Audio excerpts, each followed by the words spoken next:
Hello. The story I am about to tell you is true. I don't know if I would believe it either if I wasn't personally involved. Our story begins on a typical Tuesday morning. It is a beautiful fall day. The air is crisp and the leaves have started to fall. The playgrounds are full with toddlers going down the slide, enjoying the delicious fresh air. Esther and Chaim live in an upscale neighborhood in a beautiful, spacious house. They have 4 young children, 2 boys, 2 girls.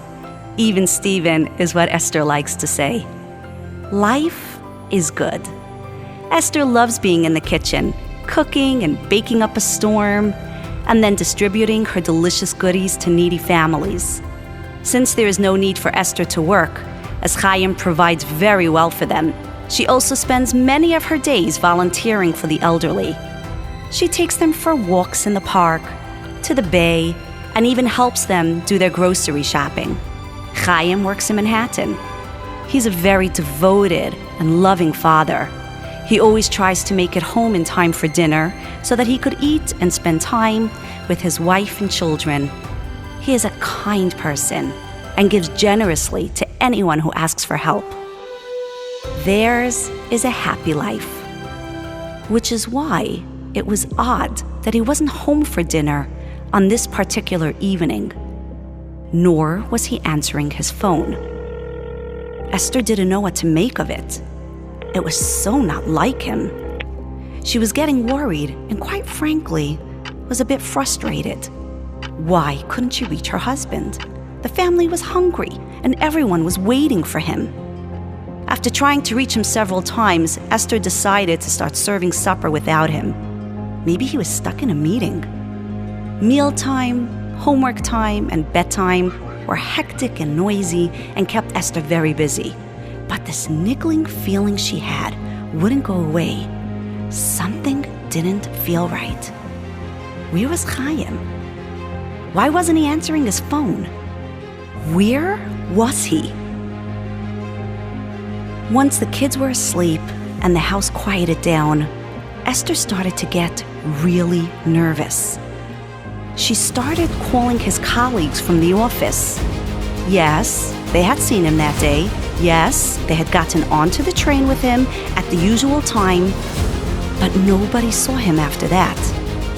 After hearing this, Esther started to panic. What if he was in trouble, had fallen, and couldn't reach out for help?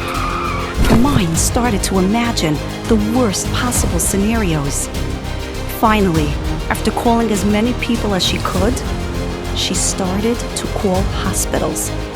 Had anyone been admitted that matched his description? But no one had.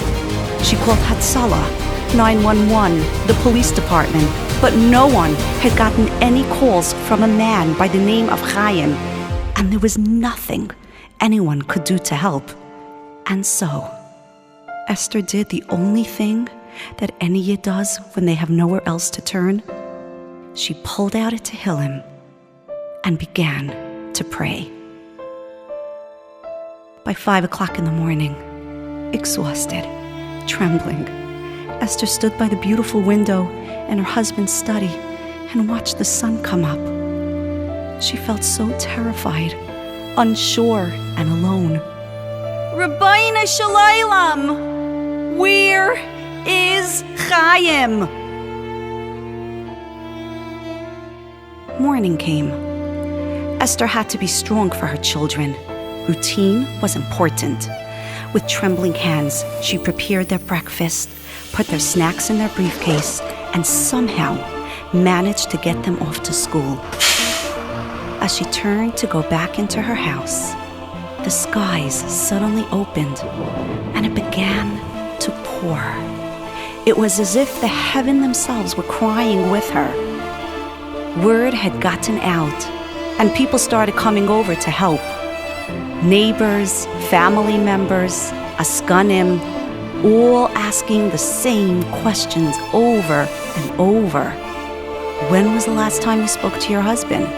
Who was the last person to see him?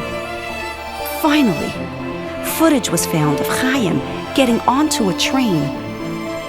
But there was no footage of him getting off. It was bizarre. In a city that never sleeps, it was as if Chaim had fallen off the face of the earth. He had simply vanished without a trace. And as the hours turned into days, and the days turned into weeks, Chaim was soon categorized as man gone missing. Life became very hard for Esther. Bills started to pile up, and Esther discovered to her horror that there was no money. The accounts were empty, and before long, she started to get shut-off notices. A kind family friend gave her a loan, and neighbors got together to collect money for her. Our dear Esther, who had always been on the giving end, was now the one receiving. It was time to find a job. Hashem prepares the salvation before the blow, and Esther got hired to work with the elderly. The senior center had seen how kind Esther had always been to their seniors, and so they offered her a job. And as the weeks turned into months, Esther refused to wallow in self-pity. She dug deep inside and found an inner strength she never knew she had. And whenever she thought it was too much for her, and there was no way she could go on, Esther would go into her husband's study, look out of the tall, beautiful windows, and pour her heart out to her Father in heaven. Mr. Green had just finished a business meeting in an upscale Manhattan restaurant. He was standing outside in the sweltering summer heat waiting for a car when he noticed that he was standing right near a garbage can. There was a coat flung over it with a swarm of flies buzzing around. The smell was overwhelming, and as he backed away, he suddenly noticed the coat moving. And that's when he realized that there was a man wearing the coat.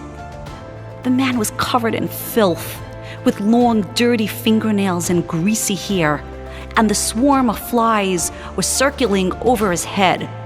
Mr. Green backed away in disgust. But then he stopped. The man looked starving. He was going through a filthy garbage, looking for food. Mr. Green felt great pity for this man, and so he carefully approached him. "Sir, can I treat you to a meal?" "Get away from me," the homeless man yelled. "What do you want from me?" Mr. Green didn't give up.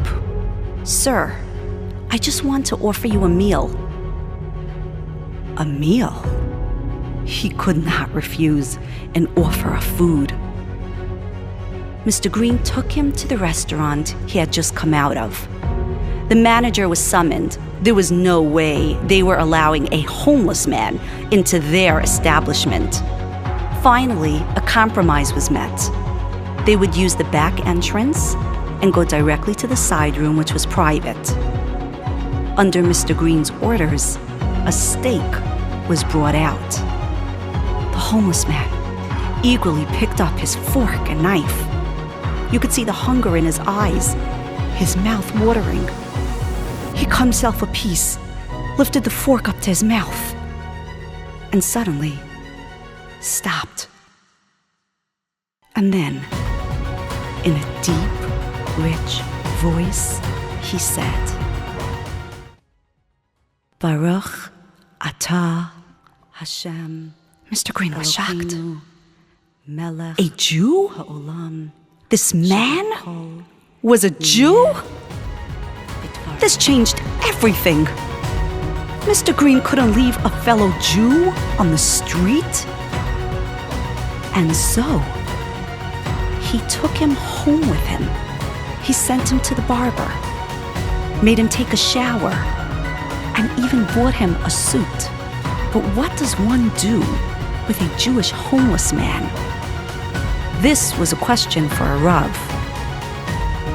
He was told to allow him to stay for a while, reacclimate himself to normalcy. He had been living on the street for so long, he needed to be in a regular environment. And so he stayed with the Greens in their basement apartment. He was given hot meals, clothing, and a comfortable bed. The man stayed to himself and didn't speak. He had clearly been through a trauma, and he would need time to heal. Then one day, he was ready. He started to speak, but you could tell he was nervous. My name, he said, is Chaim. I used to be just like you. I too had a successful business and a beautiful family. 2 boys, 2 girls, even Steven, my wife used to say. But then I heard about an investment. I was wealthy, but I knew that I could become way wealthier from it. So I took every penny I had. I emptied out our savings account. I took out a mortgage on the house. I even emptied out the wedding funds of all my children that we had set aside. I borrowed huge sums of money from family members, neighbors, and friends. I told them it would be very worthwhile for them. They believed me. They trusted me. Mr. Green, I lost everything. It was a scam. I owe millions and millions of dollars. How could I walk in the street? I owe money to everyone I know. What about my wife? How could I face her? I couldn't face her. So I figured I would just disappear. Just for a few days, until I could come up with a solution. But after a few days, I convinced myself I didn't deserve to go back home. After what I had done, I deserved to be punished. And so I disappeared into the city that never sleeps. Every day, I promised myself I would call my wife. But it was so hard. And the longer I pushed it off, the harder it got. Mr. Green, it's been so long since I last spoke to my wife and children. What has become of me? What have I done? What is there to say? What do you tell a man who has fallen so low, who feels so despondent? Chaim, said Mr. Green, the one above has not forsaken you.